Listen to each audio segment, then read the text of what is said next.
Caminhos da Pesquisa no Mundo, que foi um tema abordado com Alex Giordani, foi olhar para o ZDM. Bom, por que o ZDM? O ZDM é um periódico dos mais tradicionais, antigamente com mais artigos em alemão e tal, e há um tempo atrás, tem uns 10 anos, estava publicado pela Springer, está numa outra fase e tal, e é um periódico, quer dizer, que ele é muito antigo. Ele tem, eu diria que ele está entre os 3 periódicos, assim, não vou incluir os brasileiros, tá? Só por uma questão aqui, mas na Europa e nos Estados Unidos, eu diria que ele está entre os 3 periódicos mais importantes e talvez os 5, né, dependendo da contagem que você fizer. Mas o Educational Studies, eu diria que talvez esteja um ponto acima. Para os americanos, o JRME vai estar também, mas eu acho que mesmo para australianos e tal, o ZDM estaria algo importante. E o ZDM, uma questão que é pessoal, é que eu me tornei editor associado há 3 anos. Então tem a editora Gabriele Kaiser, tem 2 editores, co-editores, eu e uma professora de Singapura, e com isso eu tenho mais acesso a mais dados, mais coisas, sei mais coisas que eu gostaria de estar dividindo com vocês. Então eu vou estar usando este caminho, aí eu vou deixar os outros uma surpresinha com o cruzamento que eu vou fazer daqui a uns 15 minutos com algo aí bastante brasileiro. Tá ok? Então, esse é a principal questão. E o ZDM, aqueles que têm lido os e-mails têm visto que eu tenho ajudado muito agora os novos periódicos a se desenvolverem, 2 em particular, o da UFMS e o Rematec lá, que o Irã tem feito muito, e tem inclusive para ele essa ideia de estar fazendo mais 1 ou 2 números temáticos por ano. Ele gostou e está ajudando lá o periódico, mas o ZDM, no momento, já não foi sempre assim, mas sempre teve essa característica forte. Ele é um periódico só de números temáticos no momento. Então você não pode chegar e submeter um periódico como um artigo como na imensa maioria dos periódicos, né? No Bolema, está aqui o Vicente, atual editor, e tal. Quer dizer, a gente não pode chegar, você pode chegar e submeter um artigo. Você não pode submeter para o ZDM. Os números temáticos são escolhidos por esses editores, antes pela Gabriele, e há 3 anos eu sou editor, 5 algo do tipo, eu era membro do board, quer dizer, tipo um colegiado do periódico, que aí aprova ou não aqueles números, ou aprova parcialmente e faz sugestões. Tá ok? Então, por exemplo, um número que eu não era editor, eu propus como educação matemática online, porque não tem esse tema ainda, e aí não tinha esse tema, eles viram, eles aprovaram, inclusive falaram, realmente não tem nada e a gente não sabe nada sobre isso, então o board aprovou também por ignorância, tá? Também assim para não falar. Então aí, eu e o Salvador Linhares da Espanha editamos aquele número. Bom, tem números que são rejeitados, tem números vários outros que são amplamente modificados por isso, tá ok? Os autores, no momento que é escolhido o número, são escolhidos 2 editores, em geral 2, tá? Agora vai ter um com um, mas em geral são 2 ou 3 editores convidados. Então eu já fui isso em 2 meses de educação online e também no outro da educação matemática brasileira, tá ok? Não tem esse nome porque tinha acabado de votar que eles não iam ter mais isso, mas eles aceitaram o último. Já teve um número da Turquia, teve um número da Coreia, etc. Tal. E é um número que tem vários artigos mostrando as tendências em educação matemática do Brasil. No momento que são escolhidos aqueles autores, aqueles editores convidados, já estão escolhidos parcialmente os autores também. Então, no caso de educação matemática online, a gente sugere, tá? Vai ser o Alex Giordani, vai ser o Antônio Pinto, vai ser tal, vai ser a Regina, vai ser essa tal, a Cristina, e a gente vai, e o board fala, não, mas tem o cara da Singapura também, tem a pessoa da China que você não conhece, que faz um trabalho importante, aí é uma negociação, nem sempre amistosa, tá? Sobre essas questões e sobre os critérios colocados e, enfim, a pancada come, tá? Nos e-mails ou algo do tipo. Então, esse é o processo. Então, eu resolvi utilizar isso porque, quer dizer, eu acho que é uma maneira, a gente pode olhar anais de congresso ou tal, mas em 2 semanas não ia dar tempo para isso, e esses já vão ver a trabalheira que deu para fazer isso, mas era uma maneira de eu tentar olhar para tendências, você entende, que tem da educação matemática em nível mundial, tá? O processo de revisão, para vocês entenderem mais ainda, aí é como qualquer periódico. Se vocês olharem os EDM, vocês vão ver que tem número com 6, tem número com 10, tem número com 12. Agora mesmo eu estou muito envolvido com a edição de um outro e já tem 2 artigos rejeitados, tá ok? E um que foi retirado pelo autor, mas é porque foi rejeitado. Quer dizer, a lista do que era para fazer era tanto, os autores falaram, deixa para a próxima, tá? Então, quer dizer, aí tem uma revisão como qualquer um outro, tá?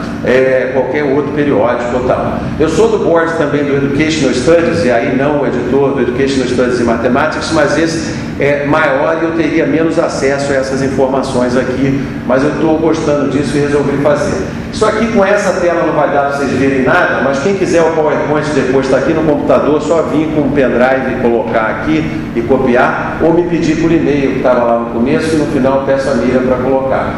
Mas só para vocês terem uma noção, ó. Então assim, tem livro didático, a pesquisa em livro didático e educação matemática, é o número 45, é o volume 45, número 5, no mês 9 de 2013, só para colocar esses que estão saindo agora por último assim. Eu não vou ler isso tudo aqui porque não dá para ler, a ideia era que vocês pudessem olhar aqui, mas não deu muito certo, tá ok? Então passa aí o próximo, por favor.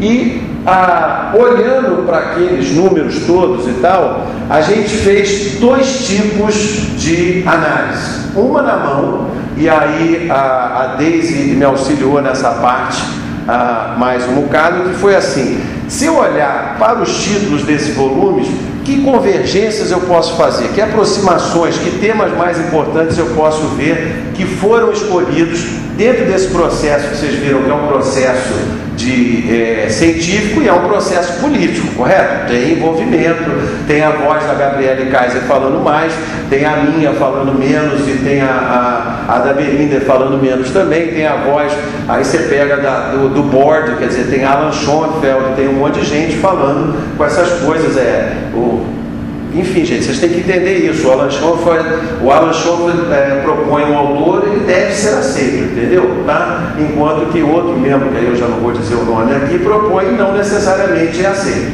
tá? Então, quando ele propõe, nos Estados Unidos a pessoa é essa, é muito difícil dizer não, tá? Quando ele diz algo desse tipo assim. Então aí, os temas, uma primeira aproximação, uma quantificação, se a gente juntar tecnologia, geometria dinâmica e AD online, dão 5 números. Se a gente pegar a formação de professores, 4 números, e é claro que a gente foi agrupando, não são 4 números temáticos sobre formação do professor na mesma ótica, ok? São vertentes diferentes total. Ou mesmo educação online é também voltado muito para a formação continuada de professores, então também poderia estar ali embaixo. Todo mundo sabe que qualquer classificação dessa está sujeito a erro e elas não são resultantes de um processo que leve a conjuntos disjuntos. Estratégias e representações, criatividade, interdisciplinaridade, esse daí eu nem quis colocar muito a tradução, mas é uma ideia muito da Escandinávia e tal, de colocar exemplos exemplares, coisas que seriam importantes para servirem de norte para outras ideias, pensamento matemático e aprendizagem. Bom, aí tem mais essa sequência inteira que eu deixo vocês verem, tá ok? De temas que são, que foram de um número apenas, tá ok? Eu usei de 2009 até, 2008 até 2013, tá ok? Que é mais ou menos a parte que eu tenho estado mais envolvido com o Educational Studies. Sim. Bom, países que aparecem. Então, o leste da Ásia, para vocês terem uma noção, a gente se julga muito internacional quando conhece Miami e Paris, entendeu? E esquece que metade do mundo está em 2 países chamados China e Índia. E a Índia, por exemplo, ainda está muito fora dos congressos de educação matemática, e a China, nesse último da Coreia, já teve uma participação muito grande, seja em mesas principais do ICNE, seja em outros cantos ou tal. Mas a Índia ainda continua com uma participação bastante pequena, esses 2 países têm mais de 1 bilhão de habitantes cada um, né? Então vamos lá. Então, espera um pouquinho. Uma questão que a gente fez foi analisar os títulos, levou até aquelas convergências, mostrando, então, por exemplo, que tecnologia e formação de professores são dois temas fortíssimos, se a gente usar isso nacionalmente. Depois que eu fiz isso, só lembrando dos grupos do ICME, você vai olhar, tinham 3 grupos de tecnologia no ICME dos 50 grupos, e uns 4 de formação de professores. A única diferença era essa, mais porque não cabe todo mundo num grupo. Então criaram aprendizagem com tecnologia, o outro era ensino com tecnologia, está algo do tipo, mas era para fazer uma diferença. Esse daqui, depois eu mostro, se der tempo aqui, uma planilha, quer dizer, isso aqui a Cida ajudou muito, ela pôs, a gente baixou todos os títulos, depois transformou, limpou todas as coisas que tinham do ZDM, tá? Vocês das universidades públicas podem baixar artigos do ZDM de graça, tá ok? E da sua casa você tem que pagar, mas os títulos todo mundo pode. Então a gente transformou tudo isso, pôs numa planilha de Excel, tá? E depois de pôr numa planilha de Excel, a gente fez uma análise usando esse Wordle, que eu não sei traduzir também, tá? Mas que seria um palavrador, tá ok? Olhando esses títulos aqui. Então, ele é um pouco baseado em contagem de palavras, então nesse sentido ele está lá ancorado em alguma das coisas vinculadas à análise de conteúdo ou tal, que eu não sou um grande adepto assim tal, mas eu não vi outra maneira de estar fazendo coisas, de estar fazendo esse tipo de análise para dar algo que eu estou chamando de impressionista, tá ok? Então, volta um pouquinho. Então, eles chamam de Cloud of Words, tá bom? Então, que é nuvem de palavras. Então, na hora que você joga naquilo, tem várias coisas e dá aquele primeiro lá, ó. Então, vocês estão vendo, né, tem várias maneiras de organizar. Obviamente, aí, quer dizer, foi bobeira nossa, mas Mathematics Education é o principal, correto? Aí tirou Mathematics Education, Mathematics, tal, ficou muito forte.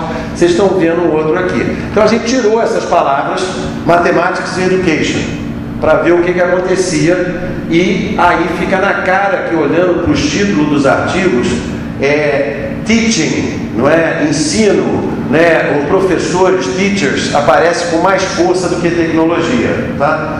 Nesses títulos dos artigos. Então, se eu fosse pensar em palavras-chave ou tal, aí a gente não fez uma contagem no Excel ou tal assim, mas ele faz essa daí. Volta para o anterior.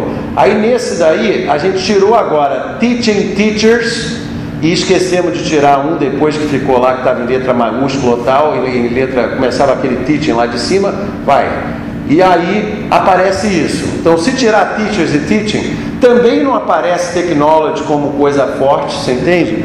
Tá? Mas aparece muito forte isso daqui, quer dizer, que é Development Learning, aparece muito forte, e você vê, ó, online, por exemplo, é bem pequenininho, tá? Mas aparece até com aquele tamanho porque teve um número de online education. Então, obviamente que tem isso tudo daí, né? Aparece online até com uma certa força que não tem no número, tá? Então você tem que tomar muito cuidado se você não interpretar e não fizer coisas como essa. Mas praticamente todo mundo que fez que publicou nesse número, que tem 9 artigos, se não me engano, usou o termo online na frente. Tá? Estou gostando de ver que a China está acordada. Eu prometi para ela que era novo. Não é novo, não é? Você nunca viu isso não, né? Tá vendo? Tá? Porque o pessoal de Rio Claro falou assim, como é que pode, né, que eu vou ver algo novo aqui ou tal. Então, olha só, a gente foi tentando, quer dizer, tirar palavras. Depois a gente usou uma outra ideia desse software, que ao invés de pegar 150 palavras, a gente reduziu para 60 naquele segundo também, para ver qual eram as mais marcantes, porque estava difícil da gente ler, e ainda bem com esse tamanho do projetor aqui, vocês não iam ver nada se eu não tivesse feito isso aqui. Tá ok? E aparecem então essas palavras assim mais importantes, e vocês podem ver que aí technology ou palavras para isso somem bastante. Tá ok? Próximo, por favor. Bom, agora a surpresinha da metade passando aqui, né, que eu prometi da gente ir a 30, 40 minutos aqui no máximo, para a gente terminar essa questão. Eu resolvi cruzar isso, né, esses resultados, né, Gente, vocês viram que a análise também foi exatamente há 2 semanas e um dia que eu recebi esse telefonema. 2 semanas e 2 dias, foi a terça-feira, certo? Então, quase 3 aqui agora, mas foi mais ou menos o que deu para a gente fazer. O que é bacana é que eu, Cida e Deise já estamos empolgados para escrever isso depois e fazer o trabalho, você entende, né? Então já serviu agradecer aqui, vai ter que pôr agradecimento ao Netinho, você entende? Mas é algo importante, e eu achei que era apropriado falar nisso no EBRAPEN, no encontro de pesquisadores aqui, para a gente estar fazendo agora um certo cruzamento com os grupos daqui. E foi bacana que, por coincidência, não é, essa palestra de encerramento, junto com a palestra de abertura, tem essas coincidências no formato de cruzar 2 coisas, não é? Então, a palestra do Olho, que foi espetacular aqui, colocando 8 tendências e as suas possibilidades, riscos e etc., estavam aqui sendo feitos dessa maneira, e agora a gente teria, então, nesse momento aqui agora, a ideia de tentar ver. Quando eu olho para esses grupos, se eu considerar que esses grupos aqui, tirando o D pelo T, a mesma coisa do EBRAPEN e SBEM, eles representam um movimento aí com mais força até do que o ZDM, do que é importante na educação matemática brasileira. Né? E a importância da SBEM e do EBRAPEN, por 2 motivos. A SBEM porque a nossa sociedade é parte da nossa identidade, é parte do nosso ser educador matemático, e o EBRAPEN porque, obviamente, aponta o que vai ser a pesquisa amanhã. Quer dizer, uma das coisas do EBRAPEN, eu gostar do EBRAPEN, mas é porque, diferente de vários pesquisadores que já têm um certo nome ou tal, eu gosto do EBRAPEN, eu aprendo no EBRAPEN e eu vou à sessão de pôster nos outros congressos. Por que você vai à sessão de pôster? Entendeu? Porque você só vai nas coisas tal, não, porque o pôster é a pesquisa de amanhã. Então, por exemplo, na sessão de pôster do PBE desse ano, eu disse para o Lucas Mazzi, que é meu aluno, está aqui tentando sobreviver e tal, acordado, mas, pô, e assim, e ele tem, quer dizer, falando, olha, o tema da dissertação dele, que é o uso do GeoGebra para o ensino de alguns conceitos de análise real, quer dizer, está, você entende, surgindo como algo, a gente achou que não tinha ninguém fazendo aqui, mas a questão de demonstração tinham 4, 5 pôsteres. Entendeu? E eram 2 na Alemanha e 2 de países de fora. É claro que o PME foi na Alemanha, então você tem que olhar também um pouco, né? O país lá influencia mais. Mas tinham de outros países também. Então eu falei, ó, você está indo numa vertente que vai ter mais gente publicando aqui agora em frente. Se você olhar então os anais do EBRAPEN, você vê mais ou menos esse movimento acontecendo. Você vê, não deixa lá ainda um pouquinho só, Miriam. Você vê, por exemplo, aqui o grupo 12, não é? Que foi criado, o grupo 13 que foi criado, são movimentos da educação matemática dentro da sociedade. Né? São áreas temáticas que estão construindo algo importante, que as pessoas viram isso. Eu estou propondo há 2, 3 anos, por exemplo, que criem lá em Rio Claro a linha de pesquisa, a questão da inclusão, porque tem a Miriam trabalhando e eu acho que ia atrair gente, ia dar mais identidade ao programa ou tal, mas também tem que ter mais gente, tem a Ivete, tem, né, fora a Ivete e a Miriam, a Ivete não é o principal dela, né, assim, só tem ela, né, então esse é um problema de criar uma linha também. Mas é definitivamente uma área que nós somos, e como o Olho colocou aqui, muito bem, quer dizer, já tinha proposto para a SBEM também, é uma área que nós estamos liderando. Ensino de estatística é outra, etc, etc. Tal. Então agora a SBEM criou até um mecanismo de criação de grupos, né, e também de final de grupos, porque alguns desses grupos vão terminar. Bom, o que eu fiz para tentar fazer esse cruzamento? Primeiro, eu eliminei os 4 primeiros GDs. Por quê? Os 4 primeiros GDs não são temáticos, correto? Eles têm uma natureza diferente, né? Nível de ensino, eles agrupam pessoas que estão ali, mas não é em termos de tendência, não é em termos de caminhos, de temas, não são grupos, né, temáticos, tá ok? Por favor. Então, os 4 primeiros eliminamos e nós ficamos, quer dizer, deixa aí. Esses 3 aqui são educação matemática e tecnologias. Formação de professores e processos cognitivos e linguísticos, esses 3 GDs seriam os principais GDs que estariam convergindo para a tendência, fruto dessa análise do ZDM, quando eu olho os números temáticos, aquela que nós fizemos lendo de maneira mais qualitativa, contamos algo do tipo, mas que fizemos sem nenhum auxílio mais mecânico, né, colocado lá. Bom, nessa primeira amostra, significa que esses grupos aqui estavam ausentes.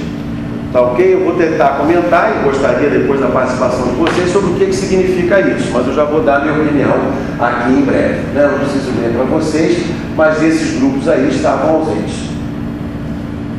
Se eu usar o Wordle e o G10, aí quer dizer, o GD7 salta na frente, processos cognitivos passa na frente, tecnologia fica bem para trás, né? Você vê que quase não aparece lá, né? As palavras que aparecem são poucas, mas ainda são mais esses três.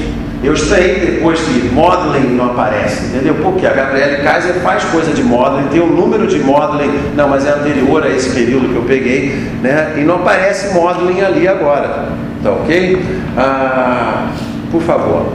Bom, agora eu quero fazer a crítica da análise que foi feita. Quer dizer, a primeira é culpa do Alex, né? Mas é um prazer estar aqui de substituto no encerramento aqui e tal. A gente não tem que ter essas, né, mini vaidade, a substituto eu não quero. Vai você, Jordane, dar palestra de encerramento, né? Mas e tal, eu quero, ainda bem que era, ainda mais que era para substituir uma pessoa que eu gosto muito, então, e que não pôde aceitar o convite, aquelas encrencas e tal, assim. Então, melhor ainda. Mas que não ia falar de nada disso, eu tenho certeza.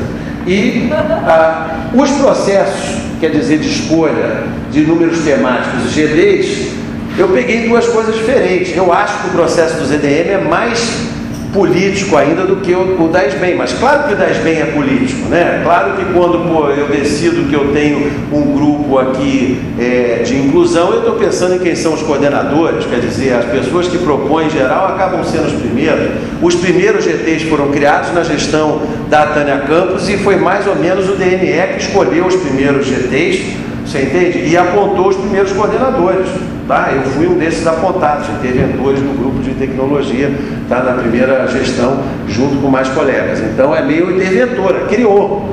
E se você fosse ter outro processo, ia demorar 2 anos. Aí fez o primeiro CIPEM e depois foi criando um mecanismo que hoje está se desenvolvendo, inclusive para evitar os problemas da ANPET, que a ANPET já terminou com um grupo, mas não tinha mecanismo para terminar com um grupo, e foi, entendeu? Isso a gente já aprendeu, já tem mecanismo para terminar também. Você nota que, por exemplo, diferente de outras pesquisas em que a gente valoriza muito as convergências, aqui a gente tem que valorizar também as discrepâncias. Então, por exemplo, educação inclusiva não está presente, mostra o quê? Confirma mais uma vez, e outra coincidência com a palestra do Olho, que o Olho já disse que essa é uma vertente que está se dando mais no Brasil e não está em nível internacional. E não está mesmo, você entende?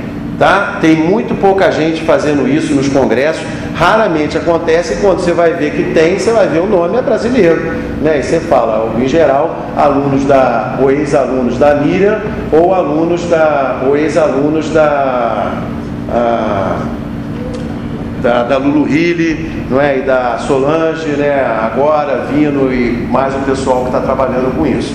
Então essa é uma ideia aqui sendo colocada. Por exemplo, livro didático. Essa é também uma discrepância bacana pelo outro lado. Você não tem, quer dizer, muita pesquisa de livro didático talvez no Brasil, tem gente acordando para isso, eu já senti o zum, e ele tem esse número temático e rapidamente com o número temático organizado, eles já organizaram a primeira conferência, eu tenho mandado e-mail para isso, sobre livro didático, pesquisa em livro didático, vai ser na Inglaterra, mas se alguém quiser eu tenho a data aqui, mas final de julho do ano que vem, tá? Então está colocado lá e tal, então pesquisa sobre isso. E o principal era ver, bom, como é que eu articulo, então, o meu GD com essa palestra? O GD que cada um aqui participou, ou aqueles outros que tenham participado depois, como é que eu articulo isso com a minha palestra? Né? Então, que conclusões eu tiraria, que coisas eu posso pensar sobre isso? Ou colocando na linguagem que eu estou aqui já preparando para terminar, para abrir o debate, que eu apreciei umas coisas de acordo com o pedido do Netinho aqui e meu próprio pedido, eu acho que os GTs, tirando esse processo político, e o político tem uma parte muito boa, tem a parte mais pessoal ou tal, que seria às vezes para a gente deixar desprezando, mas tem um processo que é bacana, que é de representação, né, da gente colocando e vendo o que é mais importante. Agora, eles tentam resolver também a crise. Então, vamos falar desse, não é? Seja o de ensino de estatística ou o de inclusão, os dois últimos criados. Eles tentam resolver a crise. E, para mim, as tendências em educação matemática são resposta às crises. E por que isso? Por exemplo, bom, desde que passou a lei sobre questão de inclusão, etc., ninguém que eu saiba tem disciplina obrigatória que lide com a questão de surdos, com a questão de cegos ou tal. Em Rio Claro a gente está tendo agora há algum tempo uma optativa que está virando quase sempre optatória, entendeu? Porque todo mundo, os alunos sempre votam, tá? As disciplinas optativas em Rio Claro são votadas pelos alunos que estão no terceiro ano e eles que escolhem. Então está todo mundo sentindo que isso é importante. E a Miriam tem feito muita coisa com cursos de Libra, cursos de extensão, cursos que têm mobilizado pessoas de outros cursos, porque as pessoas estão desesperadas com isso. Se imagina numa sala de aula para ensinar matemática é um problema. Ensinar matemática para quem não vê ou para quem não escuta traz uma camada de problemas que deixa a gente desesperado. Eu me sinto desesperado na Unesp com a possibilidade de entrar um aluno dessa maneira para eu lidar com ele. Eu não sei como lidar com esse aluno, entendeu? Eu vou sair, Beth e tal, pedindo ajuda para alguém aqui, tá? Bom, nesse artigo também do ZDM, que eu escrevi com o Biratã, a gente tenta colocar, quer dizer, as tendências e as características da tendência como sendo algo que, quer dizer, elas estão entrelaçadas, em particular no caso do Brasil. Então, se isso é verdade para outros cantos, mas no caso do Brasil isso põe outro limite também, porque esses GTs também estão muito entrelaçados. E não é à toa que alguns de nós, vários de nós, querem estar em mais do que um GT ou algo do tipo e circulam ou trocam de uma conferência para outra. Eu poderia ter usado outras questões, por exemplo, aqui a UFMG fez aquele dossiê em educação matemática, foi a Conceição e mais gente e tal, organizou mais ou menos em tendências. Eu optei pelos GTs da SBEM. A coleção de tendências em educação matemática poderia ser uma outra maneira, mas aí também a minha influência é muito grande, então na verdade seria muito às vezes uma determinada visão, embora tenha um movimento, mas ela também porque é uma editora que quer ganhar dinheiro, quer vender, então não pode estar publicando questões que não sejam tendências, não dentro do formato ou algo do tipo. A Ângela Teorim e o Antônio Miguel põe nesse artigo aqui, quer dizer, caracterizações de tendências como sendo, quando eu vou tendo publicações individuais sobre aquele tema, discussões e publicações coletivas, livros e congressos, e existência de sociedades como sendo um marco de uma criação de uma tendência, de uma linha de pesquisa. Eu acho que nesse caso, ambos os processos estão dentro dessa vertente, olhar o CDM e olhar as sociedades. Tá ok? Então, para dizer por que eu fui gostando depois, eu juro que foi assim, na hora que você falou, eu falei, o que eu vou falar, né, cara?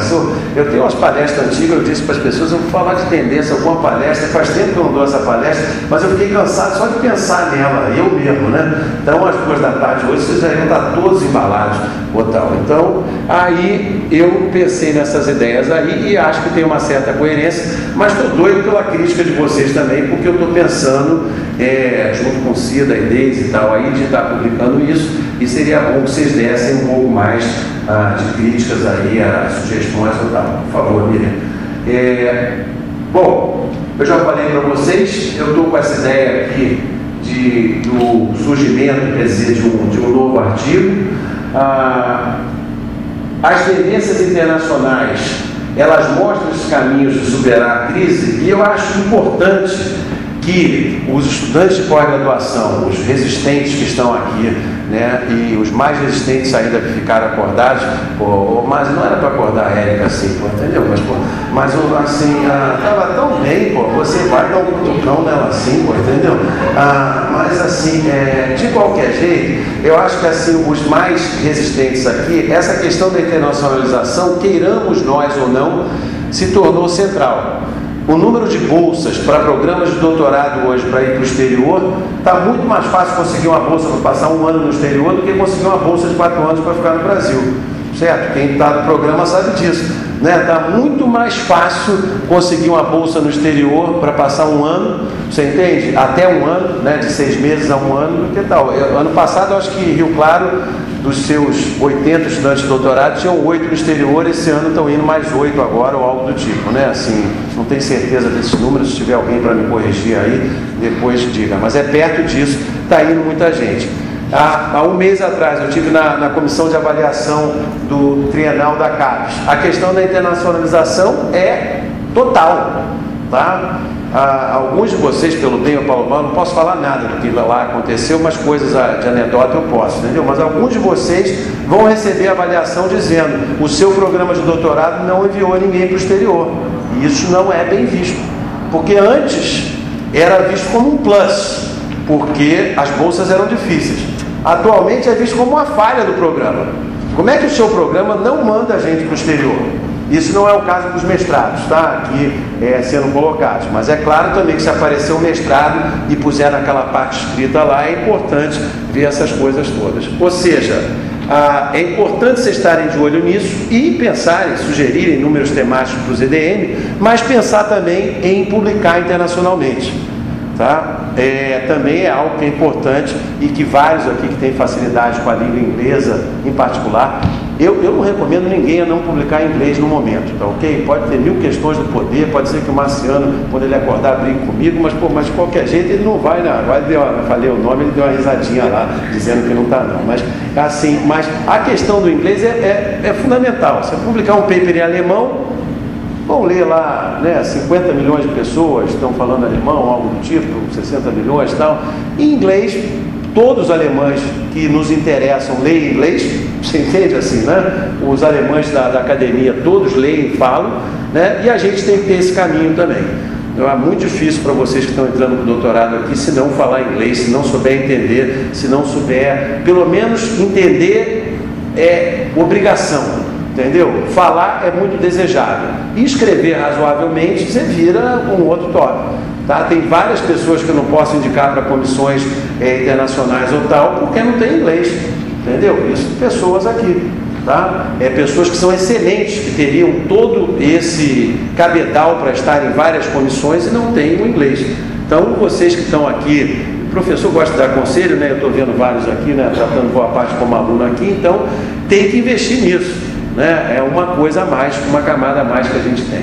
Bom, eu tentei, para aqueles que chegaram aqui depois, eu apresentei tendências internacionais do ZDM, eu apresentei tendências nacionais a partir do grupo dos GTs, dos GDs do EBRAPEN, tentando mostrar aqui o começo, não é, assim, da vida de pesquisador brasileiro, ou seja, eu estou olhando para daqui a 4 anos, com o ZDM, que é mais ou menos uma cristalização, né? Os números saem do ZDM quando já está saindo em congresso, já está saindo em coisas do tipo, não é, naquela conferência europeia, que eu esqueci o nome aqui agora, e tal, que está indo lá. Então, eu já falei de pôster de palestras, eu acho que isso é importante, o EBRAPEN é fundamental para isso, e eu agradeço mais uma vez aos sobreviventes. Tá ok? Então, pode ir passando as referências. Muito obrigado. Tá?